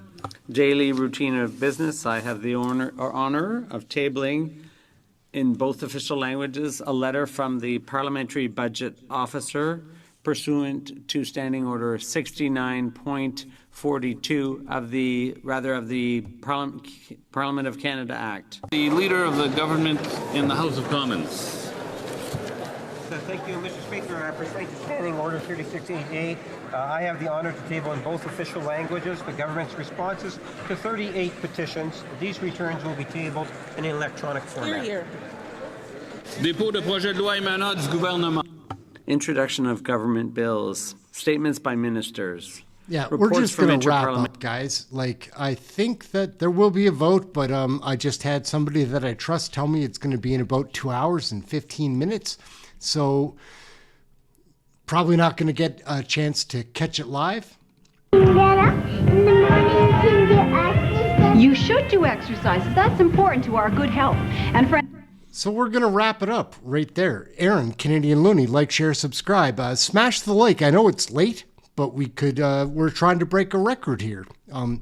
And thank you all for watching. We do watch Canadian federal politics right here. We cover Question Period every day. I've got what I think is the best pre-show for the lead-in to Question Period each day. Like, we always cross in time. We haven't missed it yet. We've been doing this for about a month. And I do work very hard at gathering the videos that we show before the Question Period starts. Anyhow, bunch of new people around. I'd like to thank you all for tuning in and watching it here. We do cover Canadian federal politics, Question Period, every day. Lots of other live videos, many other videos, shorts, all that kind of fun stuff. Thank you all so much for watching. You cracked me up, gang. Especially would like to thank my moderator team, Captain Kirk, Rhonda Croswell, amazing. Our man Rory isn't available these days. He's back to work. And I don't know, there might be a couple other old moderators lurking in the background. Who knows? We're going to wrap up right here. We're going out on Romper Room. This is it, guys. Canadian federal politics. Get yours right here. Like, share, and subscribe. Thanks for tuning in, gang. And tomorrow we are going to be visiting with a fisherman who will tell us about his very enjoyable hobby. Now, I would like to see you all through our magic mirror. Romper bumper, stomper boo, tell me, do. Magic mirror, please tell me today, did all of my friends have fun at play? I see all of my friends in Alberta. It's nice to see you. And I see Dan and Vivian. I see Marlon and Mona. I see Catherine and Harley. I see Anne and Elizabeth and Jane. I see Bert and Nicole, and I see you too. I hope to see you tomorrow, right here in Romper Room. Ding dong, knock knock, hey daddy do. Bing bong, tick tock, bebop boom. Kick off your weekend with exciting CFL action when the Edmonton Eskimos tackle the BC Lions in Vancouver. Tomorrow night at 10:30 on CFTO TV.